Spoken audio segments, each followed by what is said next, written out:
सिंह राशि फेब्रुआरी मास 2026 आपणक जीवन में कौन बड़ परिवर्तन आणिब जानिबा भिडियोटी को शेष पर्यंत देखंतु।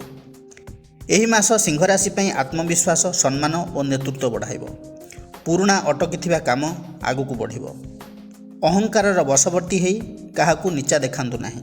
चाकरी रे प्रमोशन एवं रेस्पॉन्सिबिलिटी बढ़ी पारे। बॉस और सीनियर ऑफिसर आपणक कार्य रे प्रभावित हेबे। जो माने जॉब सर्च रे अछंती मासर शेष भाग रे सेमानकू गुड न्यूज मिल पारे। जॉइनिंग लेटर आसी पारे। व्यवसाय रे स्लो बट स्टेडी ग्रोथ रही। न्यू पार्टनरशिप रे सावधान रहंतु। बिजनेस पार्टनर सहित मिसअंडरस्टैंडिंग रही पारे। कहा कथारे पड़ी बिग इन्वेस्टमेंट करंतु नाही। फेक लोकंक ठारू दूरे रहंतु। बिजनेस रे गुप्त शत्रु रही पारंती। निज लोक किंबा बंधु बांधव जदि बिजनेस रे पार्टनर अछंती तेबे सेमानक उपरे नजर रखंतु।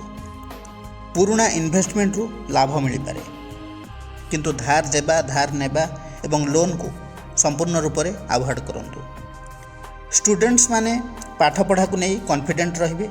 जो माने शिक्षा law spiritual study philosophy management study MBA रे एही भली शिक्षा ग्रहण करूछंती तांको पई समय अनुकूल रहिबो। एग्जाम रे भल करिवे। कॉम्पिटिटिव प्रिपेयर हेउथिबा स्टूडेंट्स मानंको पई एही मास अत्यंत शुभ रहिबो। लव लाइफ रे इगो क्लास हेई पारे। सिंह राशि व्यक्तिविशेष मानक पई सॉफ्ट कम्युनिकेशन बहुत जरूरी। सिंगल लोकन को वर्क फील्ड रे किबा फ्रेंड सर्कल रु प्रपोजल आसी पारे। लव लाइफ रे इगो क्लास हेई पारे। सिंह राशि व्यक्तिविशेष मानक पई सॉफ्ट कम्युनिकेशन बहुत जरूरी। सिंगल लोकन को वर्क फील्ड रे किबा फ्रेंड सर्कल रु प्रपोजल आसी पारे।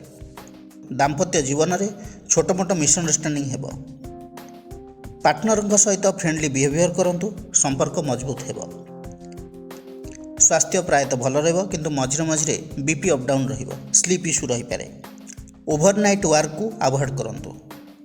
जो मानकर हार्ट प्रॉब्लम अछि सेमाने चेकअप रे रहंतु। प्रतिकार कौन करिवे? रविंकर बीज मंत्र जप करंतु। मंत्रटी हिला ओम ह्रां ह्रीं ह्रौं स सूर्याय नमः। दैनिक 108 थर जप करंतु। सूर्य को जल अर्पण करंतु। आपण पई शुभ रहिबो। बंधुगण जदि भिडियोटी भल लगी थाए तेबे लाइक कमेंट शेयर करंतु। रहउची नमस्कार।